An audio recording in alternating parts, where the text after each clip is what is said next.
Buenos días, hermanos, hermanas. Saludamos también a toda nuestra hermandad que nos ve a través de la internet en www.iglesiacristianalaserena.cl. La verdad que por omisión mía muchas veces no les comparto que tenemos bastantes personas que nos sintonizan tanto en el servicio como en el estudio del día miércoles. Así es que para que ustedes sepan que estas palabras y este saludo tienen destinatarios, digamos, que los hay. No solamente es una cosa que estamos haciendo por hacerla, sino que efectivamente hemos logrado, por así decir, tener una pequeña congregación a través de este servicio. Independiente de las razones por las cuales las personas lo hagan, ¿no es cierto?, lo están haciendo principalmente para seguir la palabra de Dios y porque de alguna manera también no han podido encontrar un lugar donde ellos se congreguen, ¿no es cierto?, de manera habitual, por razones netamente doctrinales. Entonces, es importante eso para que ustedes sepan que lo que viene un poquito más adelante, que es lo que hemos estado planificando en relación a la ampliación de una sala audiovisual mucho más preparada, ¿no es cierto?, tiene el propósito justamente de prestar un servicio de mayor calidad para aquellos que por distintas razones no pueden estar presentes aquí. Así es que estos saludos son para todos aquellos y todos ellos, y el agradecimiento siempre a la generosidad de la Iglesia, que a través de su compromiso económico también permite que podamos nosotros realizar estas inversiones. Bueno, hoy día tiene un sabor especial, todos amanecimos un poco apaleados. Ese travesaño era la copa, te lo digo, era la copa. Si entra ese gol, somos campeones del mundo. Porque de ahí está, ya se acabó el mundial para todo el mundo ahora. No. Bueno, vamos a lo nuestro. Estamos nosotros estudiando un tema bien extenso que dice relación con la madurez espiritual. La madurez espiritual es una meta que, por supuesto, todo cristiano verdadero debe buscar en su vida, guiado, por supuesto, por el Espíritu Santo y a través de la Escritura y de todo lo que la Escritura nos entrega en favor de este crecimiento. La madurez espiritual se va demostrando también por medio de los frutos que el hermano y la hermana van dando a lo largo del tiempo, y ese fruto comienza a quedarse, ¿no es cierto?, a madurar, a crecer, y a la vez, ¿no es cierto?, ese fruto comienza a alimentar a otros. Recuerda usted que nuestros frutos tienen la misión de no solamente identificarnos como cristianos propiamente tal, sino que también ser de bendición para otros. Otros se benefician directamente, nuestros hermanos se benefician de lo que el Señor está haciendo en nosotros. Por lo tanto, es toda una cadena donde nunca el protagonista principal somos nosotros, ni el beneficiario principal somos nosotros, aun cuando, por supuesto, la madurez espiritual de por sí beneficia a cada uno de nosotros, pero los frutos que se producen siempre van en beneficio de la iglesia, así como los dones espirituales, que dice que el propósito de los dones espirituales, por sobre todas las cosas, es la edificación de la iglesia. Por eso es que es tan torcido cuando nosotros vemos que las personas de alguna manera, que no son dones desde mi punto de vista, sino que son algunas habilidades, las usan en propósitos, ¿no es cierto?, de la autosatisfacción, de la autoproclamación, de la vanagloria o de cualquier cosa que sea ajena a la real función que los dones espirituales tienen. Y en este proceso de madurez hemos recorrido, ¿no es cierto?, bastantes semanas ya, principalmente viendo lo que es este tema de los frutos. Hablamos del discernimiento, hablamos, ¿no es cierto?, de la del dominio propio, de lo que verdaderamente la Biblia nos enseña acerca de la madurez espiritual. Porque hemos de saber, ¿no es cierto?, nosotros que efectivamente hoy día el concepto de madurez espiritual o de espiritualidad, podríamos decir nosotros, está normalmente confundido con una serie de acciones y manifestaciones que no obedecen en ninguna manera a la obra del Espíritu Santo. Por lo tanto, desde ese punto de vista, nosotros, mucho de lo que hemos estudiado, que siempre ha estado en la Escritura, nos puede sorprender porque nosotros de alguna manera teníamos, espero que sea siempre en tiempo pasado, una concepción errada de lo que es verdaderamente un hombre, una mujer madura en Cristo. Y lo que vimos la semana pasada es un tema también que no podemos nosotros soslayar y no podemos dejar, ¿no es cierto?, de tratar y de avisar y estar, ¿no es cierto?, apercibido, que es que hay un costo. Efectivamente, la madurez espiritual no se produce sin un costo para quien está siendo sometido a este proceso. Nosotros cuando comenzamos a caminar el camino de la verdad, ¿no es cierto? Nosotros cuando comenzamos a vivir por esa verdad, comenzamos también a recién sentir, ver, vivir lo que es ir contra la corriente. Contra la corriente. Es ahí cuando las brazadas espirituales, ¿no es cierto?, comienzan a sentirse. Cuando tú decides realmente en tu corazón y el Espíritu Santo ha puesto esa convicción de vivir por la verdad, para la verdad, entonces comienzas a ver esa oposición ya no como una oposición pasiva, sino como algo activo. Entonces, debemos saber eso, es imposible, no es bíblico que un cristiano esté verdaderamente en el proceso de madurez, guiado por el Espíritu Santo, que no experimente la oposición en algún grado, en algún grado. Por eso es que cuando nosotros leemos Mateo capítulo 16, versículo 24,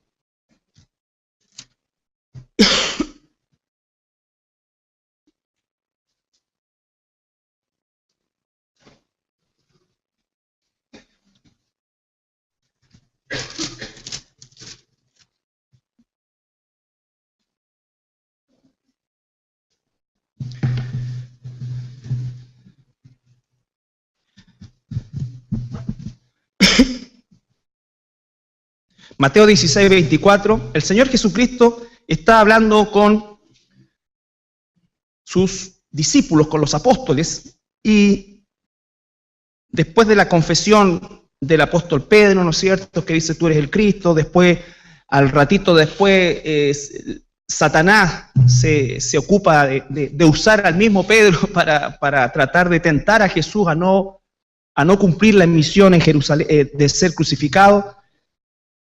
Y en ese proceso de conversación, en el versículo 24, Jesús les dice a sus discípulos, si alguno quiere venir en pos de mí, niéguese a sí mismo y tome su cruz y sígame. Mira el proceso. ¿Tú quieres ir en pos de Jesús? La primera acción que nos pide el Señor Jesucristo es negarnos a nosotros mismos. ¿Te das cuenta cuán lejos se encuentra de la mentira apóstata que hoy día se predica acerca del cristianismo? Ven a Jesús porque Él solucionará tus problemas. Ven a Jesús porque eres especial. Jesús te espera porque eres especial. Jesús esto, ven, tú tienes un lugar con nosotros porque Jesús... Sí, hay un grado, no es que seamos basura ni nada por el estilo, pero lo que estoy diciendo es que el llamado de Jesús es sobrenatural. Pregunta, ¿quién voluntariamente se quiere negar a sí mismo en este mundo como concepto filosófico? Es absolutamente antinatural. Antinatural. Dice, niéguese a sí mismo. Tome su cruz. ¿Qué es la cruz? Un elemento de juicio, de muerte. O sea, no solamente nos negamos a nosotros mismos, sino que también nos matamos, egocéntricamente hablando. Ya no soy la persona más importante del universo. Entonces dice, tome su cruz y en esa condición es que le debemos seguir. Por eso cuando nosotros enseñamos la doctrina de la elección, cada vez que tú empiezas a leer la Biblia, ¿no es cierto?, conociendo la elección, te das cuenta que es imposible que la elección no sea una realidad sobrenatural. Porque si tú realmente no has sido transformado por el Espíritu Santo, es imposible que hagas esto. Eso es una realidad, es imposible. Juan 6:44. Nadie puede venir a mí si el Padre no lo trae. Nadie puede ir a Jesús si el Padre no lo trae. No es tu fuerza. Es como cuando la gente dice, mi fuerza está en el amor a Jesús. No es así. Tu fuerza tiene que estar en el amor que Jesús tiene por ti, porque nuestro amor es así. Y además de ser así, es inestable. Todos amamos deficientemente a Jesús. No hay nadie aquí que diga, yo amo perfectamente al Señor, yo soy... No. Nosotros amamos así. Por eso dice que un grano de mostaza, una cosa pequeña, ínfima, insuficiente, porque todo no está basado en lo que yo pienso o siento de Él, sino en lo que Él hace y por el amor que Él tiene por mí. Es como la fidelidad. Si fuera por la fidelidad nuestra, todos ya estaríamos condenados. Nosotros estamos aquí por su fidelidad, es su fidelidad. Entonces, este concepto de entender la realidad de nuestra posición y la realidad de quién es Dios, es algo que también vamos a estudiar en una serie que probablemente comencemos la próxima semana. Porque hoy día, a lo más, la visión que la gente tiene de Dios es casi como un partner, un vis a vis. Entonces, Él me ayuda, ¿no es cierto? A quien madruga, Dios le ayuda, pero yo madrugo. Entonces, y todo ese tipo de cosas que están metidas en nuestro inconsciente colectivo, ¿por qué? Porque vivimos en una sociedad religiosa humanista, que centra sus esfuerzos en las obras como un concepto de cooperar en el propósito y en la obra de Dios. Juan 6:44 dice, nadie viene al Padre sino por mí, si el Padre no lo trae. Juan 10:29 al 30.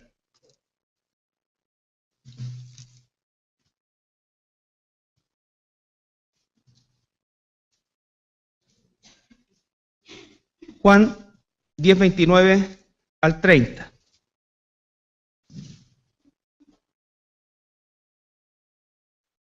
Mi Padre que me las dio, refiriéndose a las ovejas de Jesús, es mayor que todos y nadie las puede arrebatar de la mano de mi Padre. Yo y el Padre somos uno. ¿Quién nos dio a Jesús? ¿Quién nos dio a Jesús? El Padre. ¿Quién es el que te llevó a Jesús? El Padre. Pero mira cómo después Jesús dice en Juan 14:6, se lo deben saber de memoria. Juan 14:6, nadie viene al Padre sino por mí. ¿Por qué? Porque el Padre y yo somos uno, dice Jesús. El Padre nos llevó al Hijo, pero nadie va al Padre si no es a través del Hijo. Entonces está esa simbiosis perfecta de la unidad del Padre y el Hijo. Entonces por eso es que cuando nosotros leemos, el que no toma su cruz, el que no se niega a sí mismo, no es digno de mí. O el que me quiere seguir se tiene que negar a sí mismo, tiene que cargar su cruz y seguirme, ¿no es cierto? Eso, si tú lo estás haciendo, es sobrenatural. Esos son los rasgos, esos son los frutos, esas son las expresiones externas e internas que realmente ratifican que somos hijos de Dios. Mi espíritu, ¿no es cierto?, es convencido por el Espíritu Santo de que soy un hijo de Dios porque veo la obra sobrenatural de Dios en mí. La obra de la negación, la obra de tomar aquello que Dios me ha dado y seguirle. Cuando se apagan los reflectores, cuando nadie reconoce nada, cuando nada parece, entre comillas, tener sentido, ¿voy a seguir siendo fiel a Dios? ¿Sí o no? Entonces lo que vamos a ver hoy día también, relacionado con esto, es que en este concepto de el costo de la madurez espiritual, ¿no es cierto?, tiene que ver justamente con lo que es la fidelidad, la permanencia en las pruebas y los frutos del Espíritu en tu vida, el fruto del Espíritu en tu vida. La semana pasada revisamos algo de lo que es el costo en cuanto a la madurez espiritual, el comenzar a saber que voy a nadar contra corriente, el comenzar a hacer vivo ese proceso, el comenzar a ver que aquellos que en un momento me sonreían hoy día ya no lo hacen, en comenzar a ver que aquella situación que parecía, ¿no es cierto?, una situación muy amistosa se transforma en algo conflictivo, en comenzar a ver que mi vida es distinta a la vida de los demás,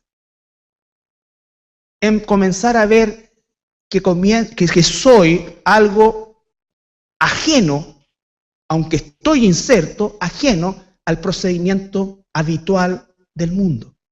Pero no porque quiera parecer buena persona, sino porque Dios está haciendo una obra en mí. De hecho, no voy a parecer para los demás buena persona, voy a parecer tonto, grave, cualquier cosa. Cualquier cosa. Por lo tanto, ese costo que lo vivimos socialmente, culturalmente, laboralmente, familiarmente, recuerdan las palabras de Jesús, yo no vine a traer paz, vine a traer espada. Los primeros enemigos de ustedes van a ser los de su casa. Los de su casa. Entonces cuando Jesús dice eso, no vengo a traer paz, vengo a traer espada, ¿cómo es que eso lo ensamblo con que Él es el príncipe de paz? Pero Él dice una paz que el mundo no conoce.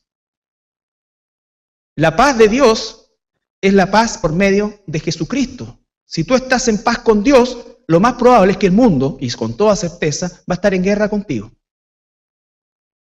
Esa es la realidad. La única paz que cuenta no es la paz del mundo, es la paz que tú tienes con Dios. Por eso dice el salmista, aunque un ejército se levante contra mí, y se va a levantar un ejército contra ti. Dice él, yo arranco, no, yo estaré confiado. ¿Por qué? Porque está en paz con Dios. La paz de Dios nunca es mayoría en este mundo. Por eso es que es tan herético querer ser como el mundo.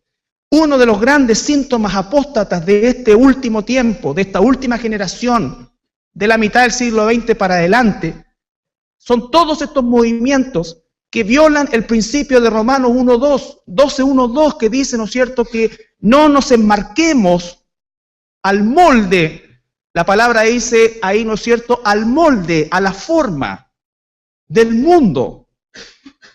Sean distintos. ¿Qué ha hecho la iglesia apóstata? Hacerse igual que el mundo. Y adquirir las modas del mundo, las vestimentas del mundo, los ritmos del mundo. No estoy diciendo que un servicio tiene que ser fome o no tener música contemporánea, pero otra cosa es comenzar a adaptarse al mundo. Entonces aparece el hip hop cristiano, aparece, ¿no es cierto?, el rap cristiano. ¿Cuáles fueron los inicios de esos movimientos musicales? La rebeldía social, mezclados con la droga, el alcohol, el sexo ilícito. Y ahora le ponemos, ¿qué cosa? Título cristiano. Y tenemos cantantes cristianos con la toda cosa para acá, todo así. Y no es que uno sea, ay, el cuadrado, no. Por vestirte así no te vas a ir al cielo ni al infierno. Pero el punto es qué señal damos nosotros, como hijos de Dios. ¿Por qué tenemos que ser igual que ellos? ¿Por qué confiamos en que siendo igual que ellos, vamos a alcanzarlo cuando es una obra de Dios? Cuando es una obra de Dios. Entonces, hay un costo que debemos nosotros asumir. Tú tienes una forma que Dios te ha dado y lo que tienes que esperar y hacer cada uno de nosotros es esperar la transformación que Dios hace en nosotros. Pero no querer hacer café con ser cristiano, humoristas cristianos, cristiano, todo. discoteca cristiana. ¿Qué tocan? ¿Qué sería de mí? O sea, te das cuenta, pero está lleno de eso. Hay un video estúpido, pero aparece un hombre que se llama pastor, dice, ¿no es cierto? Y sale una pelota esta igual que la discoteca y todo, y bailando, ¿no es cierto? Porque quiere que el cristianismo es alegría. Sí, pero no es alegría. Y no estoy en contra, mira, cada uno en su casa haga fiesta, lo que quiera, tenga DJ, todas las cosas así, pero como iglesia, como concepto cristiano, nosotros no podemos usar las herramientas del mundo para llegar al mundo. Porque justamente cuando comienza eso, el mundo, ¿qué pasa con eso? Nos asimila. Y finalmente ni nos persiguen. Entonces existen los raperos cristianos. Y se juntan con los otros raperos. Porque no estamos dispuestos a pagar el costo. Porque queremos que el mundo nos acepte. A nosotros. Lo que el mundo tiene que recibir es el mensaje de Jesucristo. Y lo más probable es que nos rechace a nosotros. La historia de la Biblia, de todos los personajes bíblicos, es una historia de rechazo. De rechazo. Para que brille el Evangelio. Por eso es sobrenatural, por eso es que estamos llenos de gente no convertida en las iglesias. Gente que nunca ha sido transformada por el Espíritu Santo. Porque les hemos enseñado que no hay un costo. Porque les hemos dicho solamente la parte de que Dios les ama, pero no hemos hablado del costo. No hemos hablado de la transformación. No hemos hablado del propósito de las pruebas. No hemos hablado del propósito de la oposición. Y entonces la Biblia dice, no se sorprendan de las pruebas, pero ¿qué hace la gran mayoría de la gente cuando tiene una prueba, la que se llama cristiano? Se sorprende. ¿Cómo yo soy cristiano? ¿Cómo a mí me va a pasar esto si soy un hijo de Dios? ¿Y quién te dijo que no te iba a pasar? ¿Quién te firmó un papel en blanco que no ibas a tener problemas económicos, de salud, familiares? Entonces, hermano, es fundamental entender que la madurez lleva implícito este costo, que no es que nosotros queramos pagar o no pagar, es que sobrenaturalmente lo vamos a llevar. Sobrenaturalmente lo vamos a llevar. Nos queda un aspecto más, un área más, perdón, de costo en nuestra vida como cristianos. Y es el costo de la verdad ahora dentro de lo que podríamos llamar los enemigos internos. Los enemigos internos. Porque nosotros podemos tener afuera, ¿no es cierto?, siempre mi familia, el trabajo, la cultura, la sociedad, mis amistades, todo eso está como fuera de nosotros y de alguna manera es lo que evidentemente, ¿no es cierto?, se opone a la verdad de Dios. Pero ¿qué pasa con lo que está dentro? ¿Qué va a suceder con aquellos que de alguna manera dicen ser cristianos y no lo son?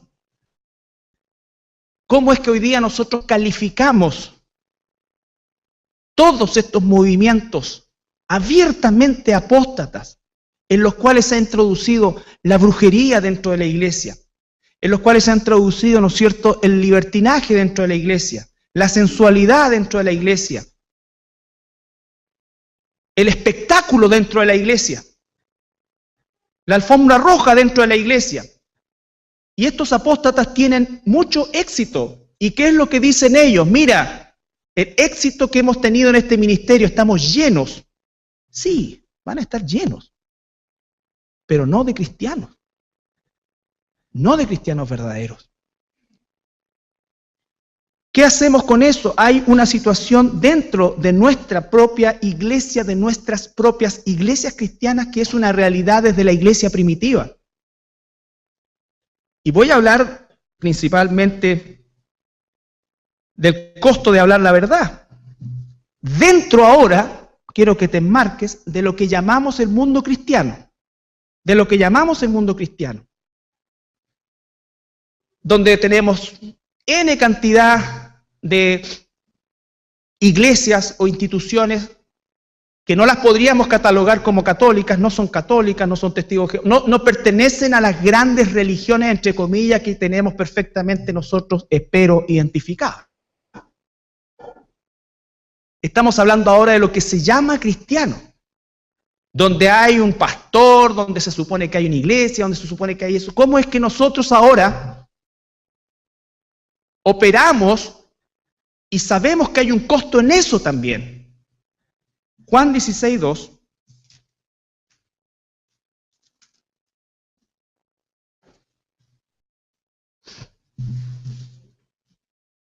Juan 16:2. Jesús habló mucho sobre esto.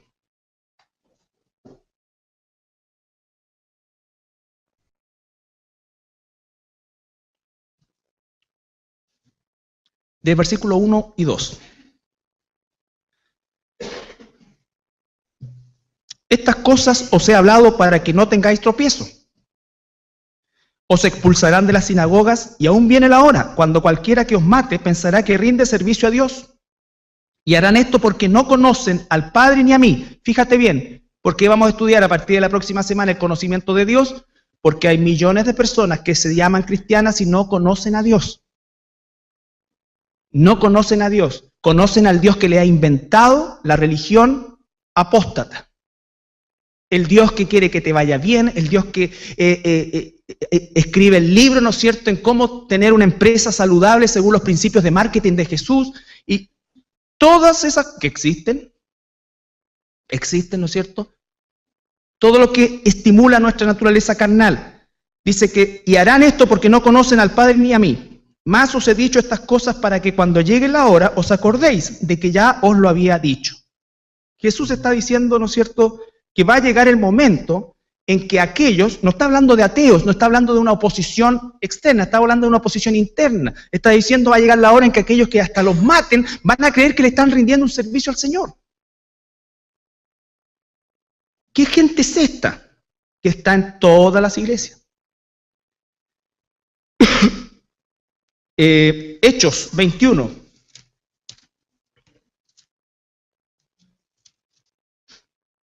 (26 al 32).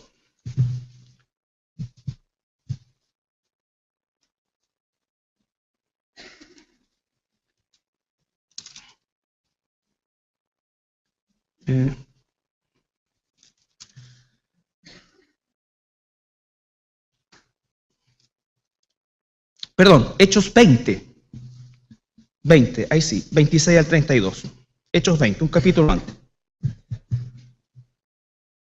Por tanto, Pablo se está despidiendo de sus hermanos en Mileto.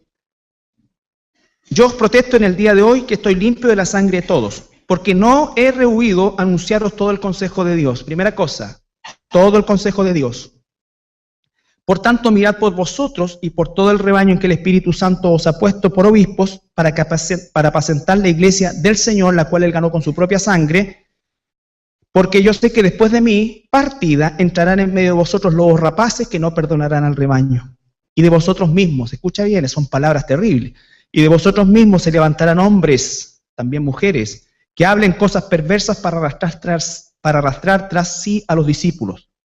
Por tanto, velad. ¿Qué tenemos que hacer como iglesia? Estar atentos. Estar atentos. Yo espero que nosotros comencemos a usar la palabra y el título de hermano y hermana, ya no culturalmente, sino que espiritualmente. Ese es un título muy grande. Cuando tú llamas a alguien hermano, Cach Luna no es mi hermano. Puede ser hermano del diablo, pero no mío. ¿Estamos claros? ¿Pero cómo entonces? Pero si él habla la palabra, claro. Escuchen bien cómo actúa Satanás en medio del rebaño. Satanás es un artista. Métetelo en la cabeza, Satanás no tiene nada que ver con martes 13, domingo 14, ni ni con Freddy Krueger, no.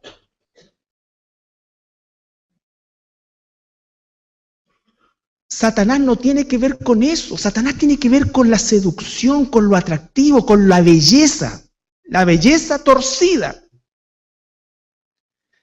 De vosotros mismos se levantarán hombres que hablen cosas perversas. Cuando habla, dice cosas perversas, no está diciendo que insultarán a Dios ni la Biblia, sino que pervertirán lo que Dios dice, torcerán lo que Dios dice.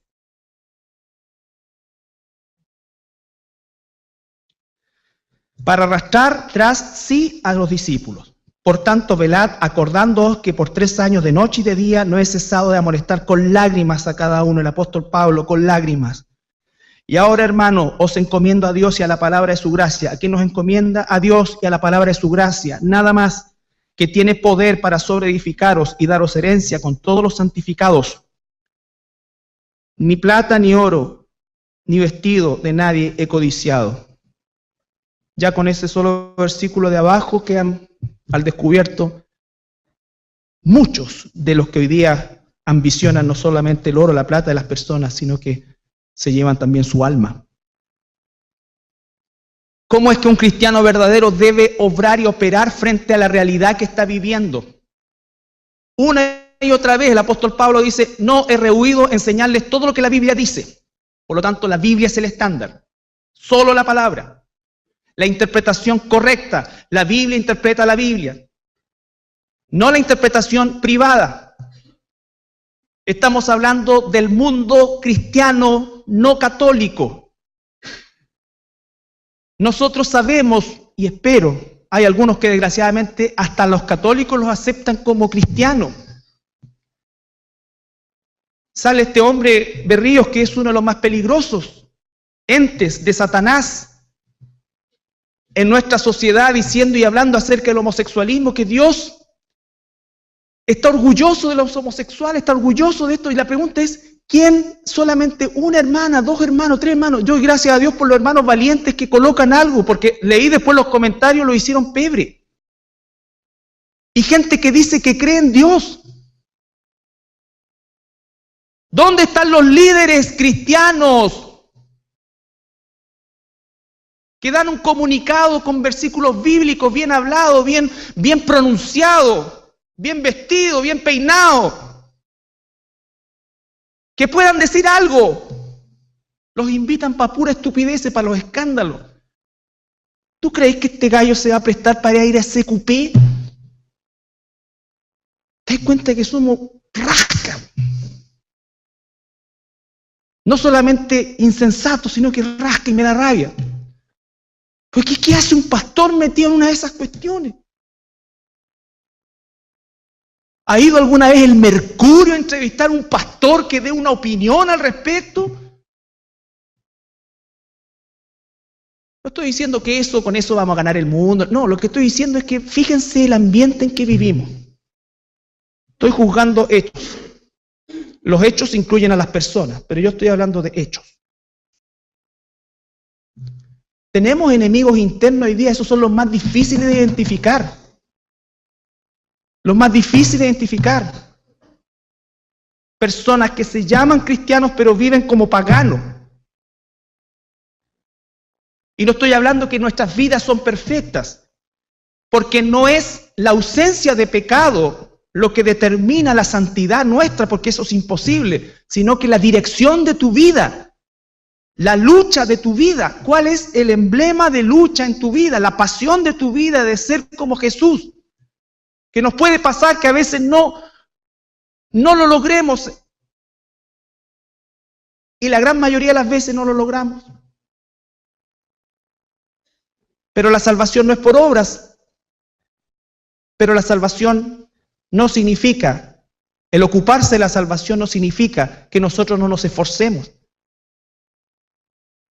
La gracia no se contrapone al esfuerzo, se contrapone a las obras, pero no al esfuerzo. Lo que tú y yo tenemos que hacer es esforzarnos. Hermanos, es grave. ¿Sabes por qué? Porque 2 de Tesalonicenses, quiero que vayamos a 2 de Tesalonicenses.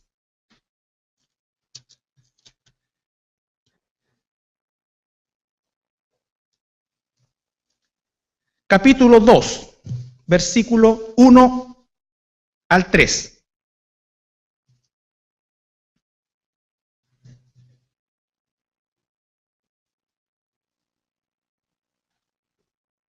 Para los que piensan que no va a haber un rapto, para los que piensan que Jesús no va a venir por su iglesia, para los que piensan que no hay un anticristo, para los que piensan que el milenio ya lo estamos viviendo, para los que piensan que hay que establecer el reino de Dios ahora. La Biblia dice otra cosa. Según de Tesalonicenses capítulo 2, versículo 1 al 3. Este es un pasaje que ha golpeado mi corazón durante todo este tiempo. Todo este tiempo estoy pensando en esto. No porque quiero escapar de mis responsabilidades, no. Porque de verdad, yo creo que somos la última generación. Y eso no debiera producir tristeza en ti. ¡Ay, no alcancé a titularme! ¡Ay, no alcancé a casarme! ¡Ay, no tuve hijo! Dios tiene preparadas cosas que ojos no ve, oído no ha escuchado, para los que le aman. Esa es la clave. No de boca. Jesús le dijo a los fariseos, este pueblo de labios, ¿no es cierto? Pero su corazón está lejos de mí. Dios ve, Jesús ve lo que tú realmente eres, lo que yo realmente soy en el corazón, si verdaderamente mora el Espíritu Santo ahí. Y si mora el Espíritu Santo ahí, entonces tú inevitablemente darás fruto espiritual. Pero con respecto a la venida de nuestro Señor Jesucristo y nuestra reunión con Él, os rogamos, hermanos, ¿cuál es el primer ruego de Pablo? Por favor, pongan atención. Cuando leemos la Biblia, hay cosas que se repiten, hay un patrón que se repite, ¿no es cierto? Y uno de los patrones que más se repite cada vez que Pablo, Juan, Pedro, quien sea, nos va a hablar de una verdad, nos hace una advertencia sobre la mentira. No se dejen mover fácilmente de vuestro modo de pensar. No se dejen mover fácilmente de vuestra manera de pensar, ni por palabra ni por carta como si fuera nuestra, en el sentido de que el día del Señor está cerca. Nadie os engañe en ninguna manera, está diciendo Pablo, porque no vendrá sin que antes venga lo que estamos viendo hoy día. En el tiempo de Pablo no había apostasía. Esta es la única parte en la Biblia que se ocupa la palabra apostasía y está directamente relacionado con el tiempo previo a la aparición del anticristo. ¿Por qué? Porque la apostasía, ¿no es cierto? Pablo la coloca cronológicamente en un futuro, no en el presente que él está viviendo, en que la iglesia verdadera, ¿no es cierto?, está siendo perseguida, donde no hay lugar a parecer o eras o no eras. Nadie os engañe en ninguna manera, porque no vendrá sin que antes venga la apostasía y se manifieste el hombre de pecado, el hijo de perdición. La palabra apostasía es la palabra apostación, que significa separarse de la verdad. Los apóstatas nunca fueron cristianos. Escucha bien, nunca fueron cristianos. Los apóstatas, como Judas, como Demas, como Diótrefes, convivieron con Jesús en el caso de Judas, convivieron con la iglesia, sirvieron en la iglesia. Pero cuando se manifestó la prueba, cayeron y no volvieron al camino, nunca. Y cayeron y no se arrepintieron, sino que se endurecieron. Porque un cristiano cae, pero un cristiano se arrepiente. No solamente de boca, sino con hechos concretos. Haced frutos dignos de arrepentimiento. Es lo que dice el Señor Jesucristo. ¿Cuáles son esos frutos dignos de arrepentimiento? La Biblia nos los entrega. No solamente un I'm sorry, sino que verdaderamente entender la magnitud del pecado. Eso el apóstata no lo tiene. Y nosotros nos vamos a doler, por eso estoy hablando de un costo, porque quiero que veamos la historia de Demas, Colosenses 4:14.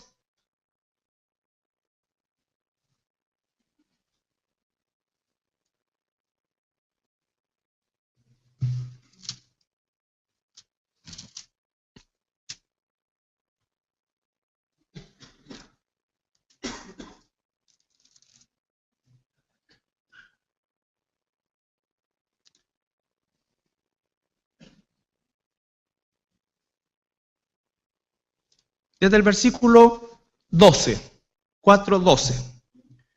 Os saluda Epafras, el cual es uno de vosotros, siervo de Cristo, siempre rogando encarecidamente por vosotros en sus oraciones, para que estéis firmes, perfectos y completos en todo lo que Dios quiere.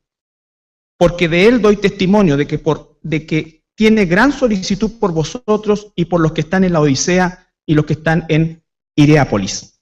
Os saluda Lucas, el médico amado, y Demas. Demas estaba ahí. 2 Timoteo 4:10. 4:9 al 10. 9 y 10.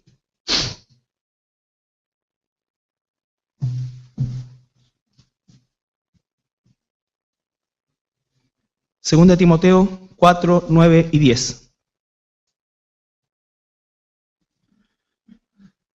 El apóstol Pablo, en otra condición, ahora está prisionero, dice: procura venir pronto a verme, porque Demas me ha desamparado amando este mundo y se ha ido a Tesalónica. Crescente fue a Galacia y Tito a Dalmacia. Este hombre que estuvo ahí, que fue colaborador, que estuvo entre medio, cuando llegó el momento de la prueba, desapareció. Se fue, dice que amó al mundo. Esa frase nos dice mucho. Ese es el tipo de persona. Al igual que Juan 6:60 que vimos la semana pasada, cuando Jesús empezó a leer la cartilla a sus seguidores, dice que le dejaron y ya no andaban con él. El rasgo, o uno de los rasgos más importantes de un verdadero cristiano, es su perseverancia. Su perseverancia en la prueba. Yo les he dicho hasta el cansancio, no hay iglesia perfecta, pero sí hay iglesia, ¿no es cierto?, correcta en cuanto a la doctrina. Esta iglesia luchamos porque tenemos una sana doctrina, pero no somos perfectos. Yo me voy a equivocar, tú te vas a equivocar, de repente vamos a tener alguna diferencia de carácter personal. Es posible que eso ocurra. El punto es que nadie puede decir, ¿sabes qué? Mira, yo, viejito, mira, ya me pasó 1 o 2 veces con alguien y yo no voy más a la iglesia, ni a esta ni a ninguna. Esos son los demas. Las demas. Todos aquellos que de alguna manera, al momento de tener alguna prueba, donde deben ejercer el amor, el solícitos en guardar la unidad, el sujetarse unos a otros, el soportarse, cuando tienen que ejercer eso, ¡pum!, se van. Se van. Y algunos van a otros lados quizás, pero en el tiempo tú te vas enterando sin siquiera buscarlo, que no perseveran, que antes estaban aquí, ahora están allá, después ya no están en ningún lado. Y nosotros les seguimos llamando hermanos. Eso está mal. Porque si nosotros le decimos hermanos, significa que están bajo la misma cobertura de Cristo. Y eso no es así, porque un verdadero cristiano no sale del redil. No sale del redil por cosas personales, porque él ya se ha matado a sí mismo. Si tú me ofendiste a mí, yo no me voy a ir de la iglesia porque tú me ofendiste a mí. Yo me voy a ir de una iglesia o de un lugar si ofenden a Cristo. Pero no a mí, porque yo estoy muerto. Estoy crucificado con Cristo. ¿Por qué se va la gente a las iglesias? Porque no lo miraron acá, porque este no lo saludó, porque se enteró que le dijeron esto. Y cuando tiene que practicar el amor, ¿no es cierto?, prefiere escapar.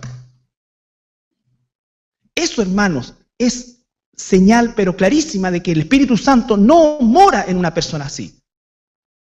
Y que más encima, cuando tú lo encuentras, está endurecido o endurecida. Judas comió con Jesús, hizo milagros seguramente con Jesús, todo con Jesús. Pero nunca fue de Jesús. No todo el que está sentado en esta iglesia es hijo e hija de Dios. Esa es la realidad. Entonces, y en esta iglesia y en cualquier iglesia, porque la Biblia dice por los frutos se conoce. Jesús jugó a la policía y andaba, ay, Judas, ¿qué estás haciendo? Él sabía.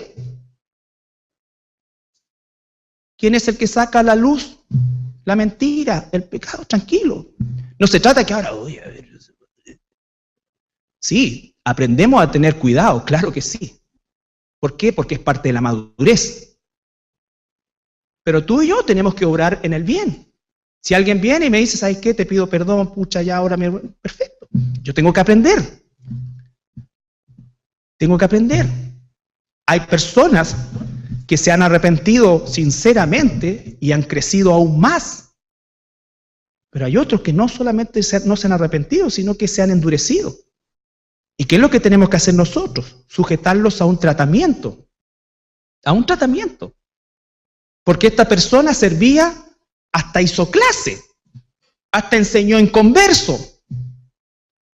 Si vuelve a la iglesia, obviamente, ¿cuál es el aprendizaje que tú tienes? No lo colocas directamente, otra vez ya, bueno, retoma tu puesto. No, tiene que pasar tiempo, años. La pregunta es si la persona, ya con un bajo perfil, va a seguir siendo fiel.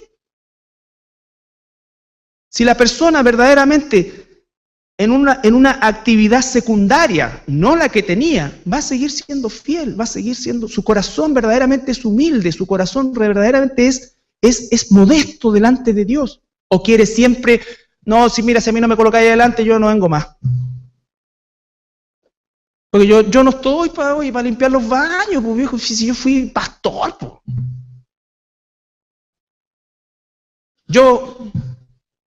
Cálmate, San Demetrio.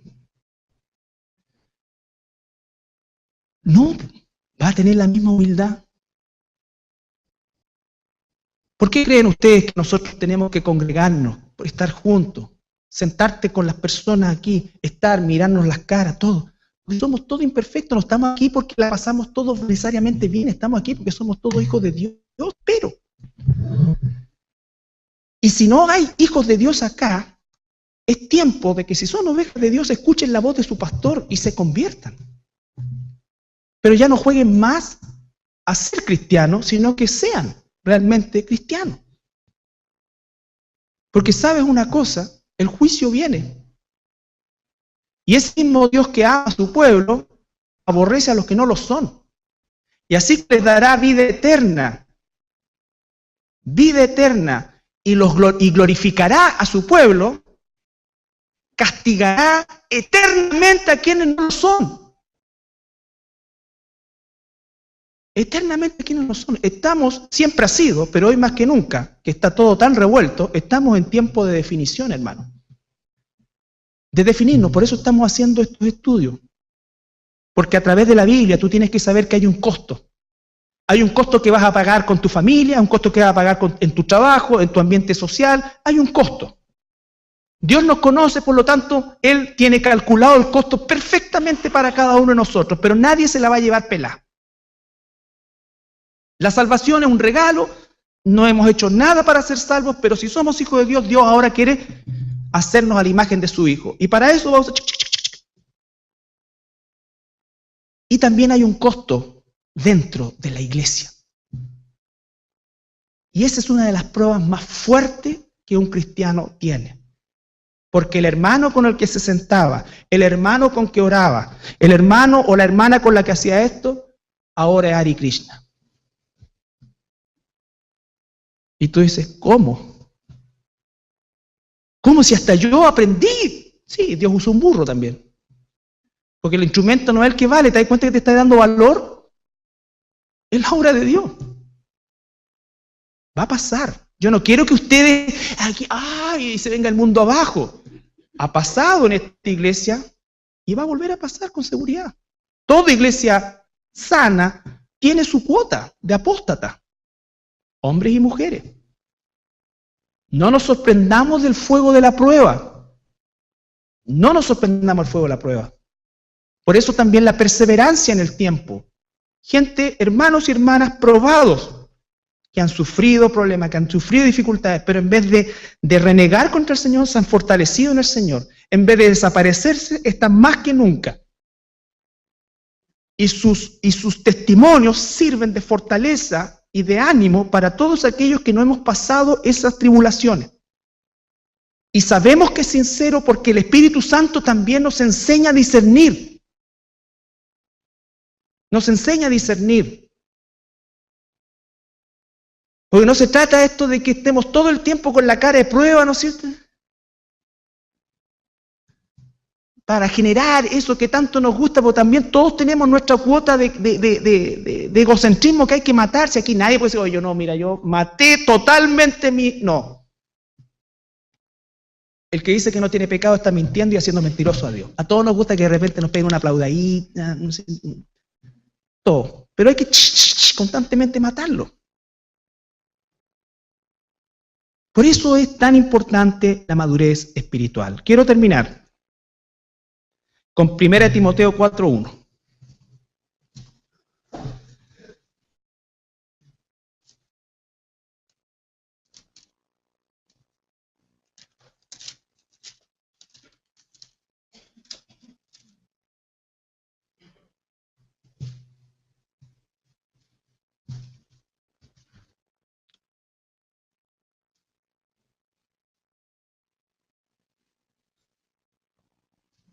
La madurez espiritual tiene costo, pero Dios nos ha preparado para hacer de ese costo un instrumento de madurez, de crecimiento, no un instrumento de inmadurez. Vuelvo a insistir, cuando uno tiene una decepción con personas, no abandona la iglesia, puede que abandone a una persona, pero no abandona la iglesia, no abandona el propósito de Dios, no abandona la posición que Dios le ha dado como hijo y parte de este redil.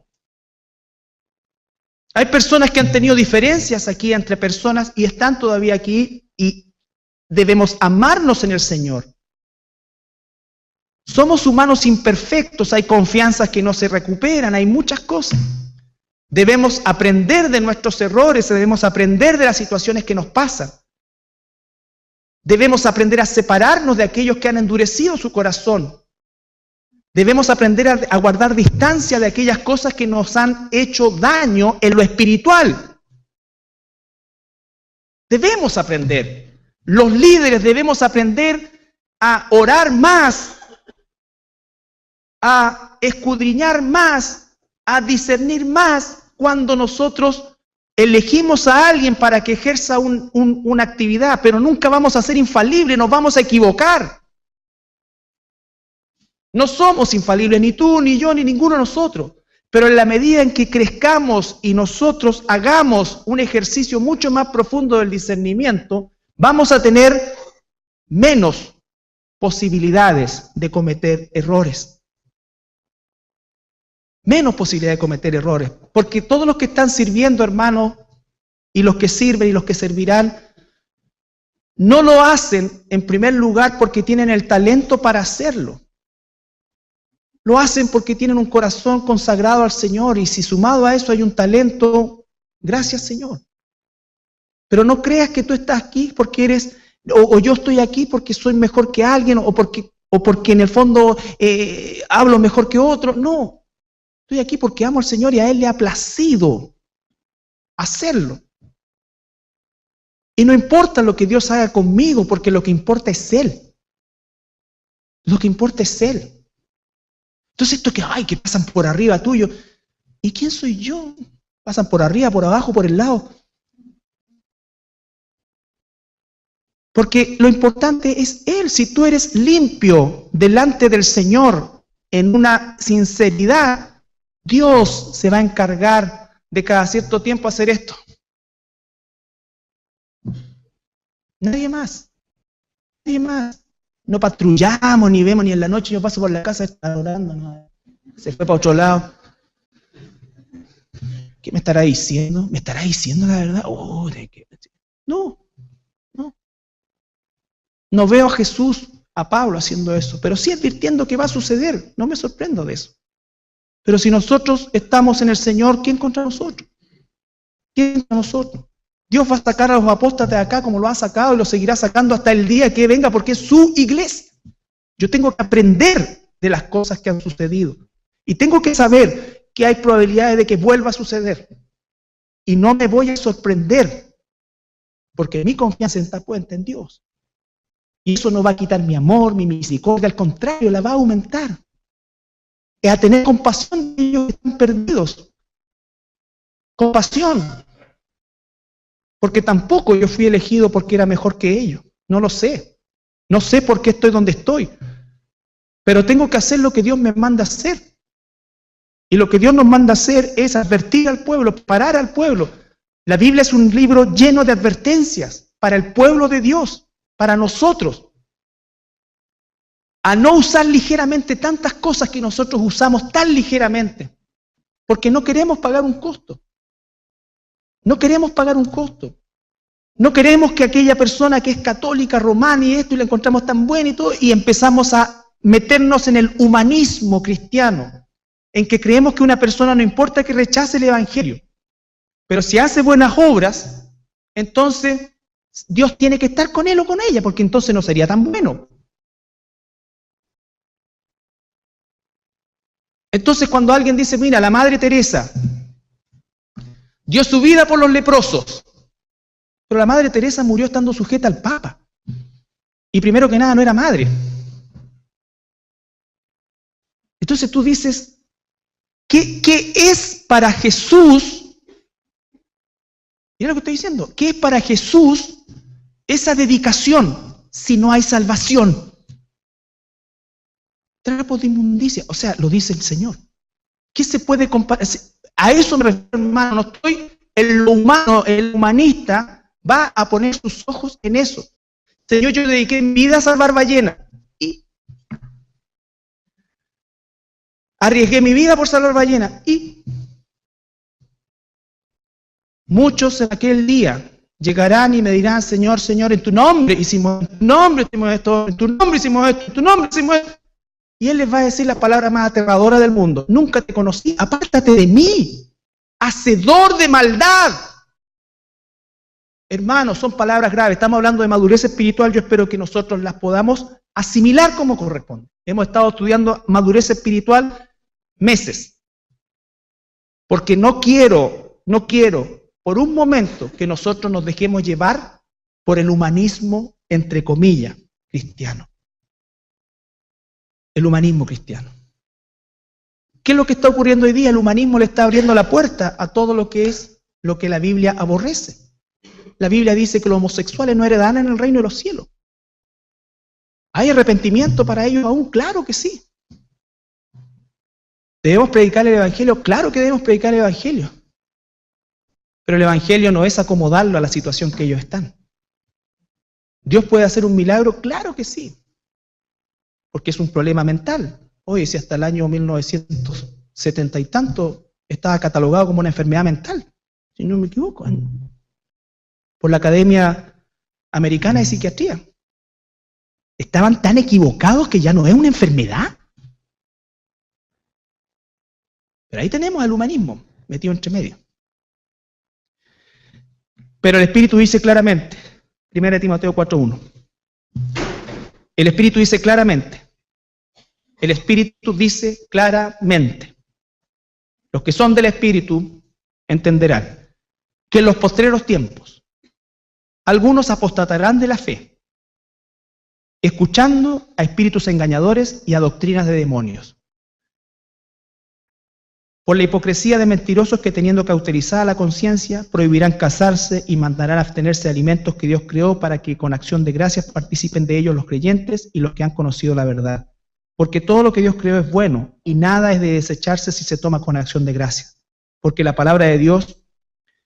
la palabra de Dios y por la oración es santificado. ¿Cuál es la característica? Espíritus engañadores, doctrinas de demonios.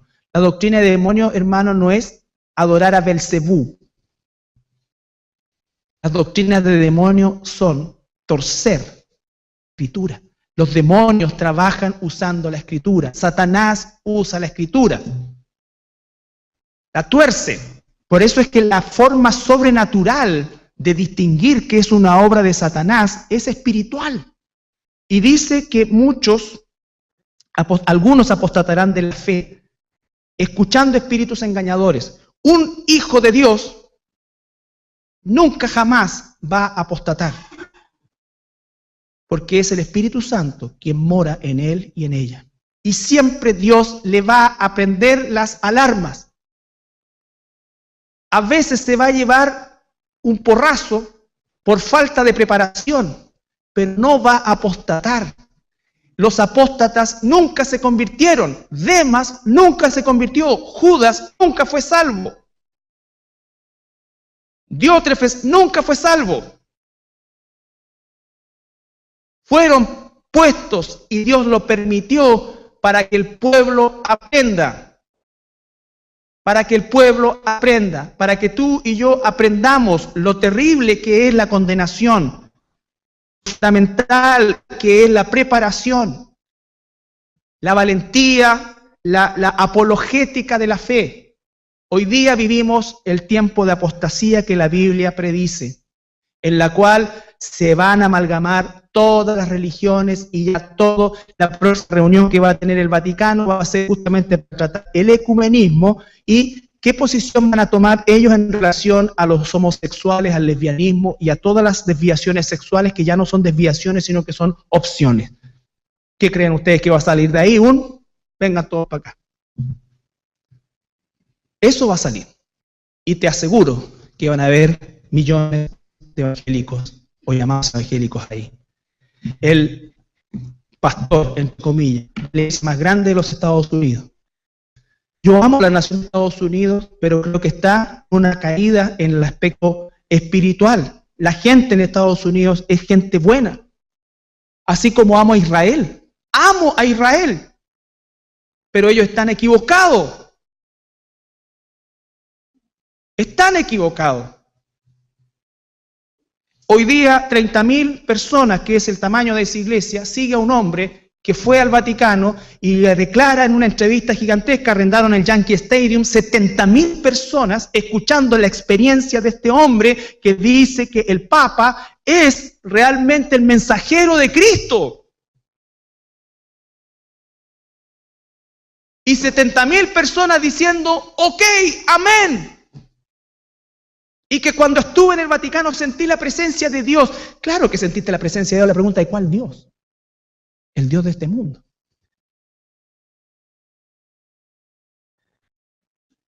Y si tú llegas a colocar ahí algo, estás nadando contra corriente. Estás nadando contra corriente. Necesitamos cristianos valientes también el día de hoy. Necesitamos cristianos osados el día de hoy. No cristianos irrespetuosos, pero valientes. Que sean capaces de responder con valentía y con amor a esto. Porque te digo una cuestión, se ve precioso. Humanamente se ve precioso. Todos unidos bajo una misma, y toda la unidad, y tú eres un asesino de la unidad, y eres un sectario, y todas esas cosas te van a decir. Y no te preocupes porque Dios va a darte la prueba que realmente tú puedes soportar. Pero hay un costo que pagar, hermano. Yo no quiero que salgas del lugar pensando que no vas a tener pruebas y que no vas a tener un costo por ser hijo e hija de Dios. La verdad costó la vida a nuestros hermanos. Los que vinieron al estudio de la bibliología pueden recordar que durante siglos a aquellos que intentaban copiar la Biblia a otro idioma que no fuera el latín, estos mismos que hoy día hablan de amor y paz, los quemaban. Los colgaban y después los quemaban. Entonces, son exactamente los mismos porque además legalmente no han abolido ninguna de sus normas ni reglas. Esa es una situación sobrenatural también, pero satánicamente sobrenatural. Hermanos, que el Señor nos fortalezca, que el Señor nos dé madurez, que el Señor nos use, que el Señor nos dé realmente la pasión por Él, que esta época necesita de sus hijos, de sus hijas. Si hay algo que nos falta a nosotros es pasión por Jesús. Pasión por Jesús. Mira, me encanta el fútbol. Y vive Dios que habría saltado a felicidad si entra esa pelota. Vive Dios que caía al suelo sin poder creer lo que veía en mis ojos. Pero vive Dios también que cuando veía el llanto de los jugadores, decía, ¿cuántos de nosotros tendríamos un poco de esa pasión por el Señor? De jugar desgarrados, puta, aquí tosen 2 veces o el día amanece nublado, no viene, pues.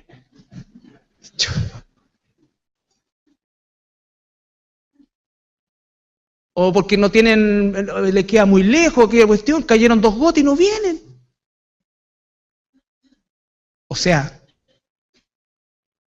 yo realmente, ya vamos ya, de que pongan la carne, lo que les quedó del asado de ayer, que lo recaliente nomás. Pues yo creo que ni ganas de comer quedaban. Pero si tan solo nosotros pudiéramos tener esa pasión de venir, de estar, de aprender, de levantarme en la mañana, de quedarme en la noche, de apagar la tele, de abrir la Biblia, de seguir el estudio que nos entregó el ministerio de varones, de escudriñar, de volver a estudiar el libro Romanos que vamos a estudiar los días miércoles ahora. Si tuviera un poquito esa pasión, qué distinta sería nuestra vida como cristianos. Podríamos realmente vivir el gozo de ser hijos de Dios.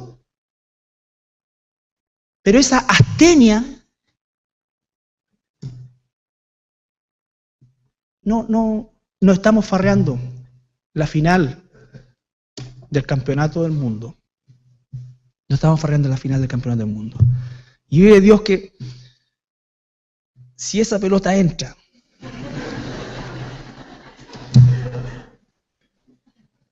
no, pero es verdad, ¿qué es lo que se queda? El esfuerzo, el sacrificio, todo.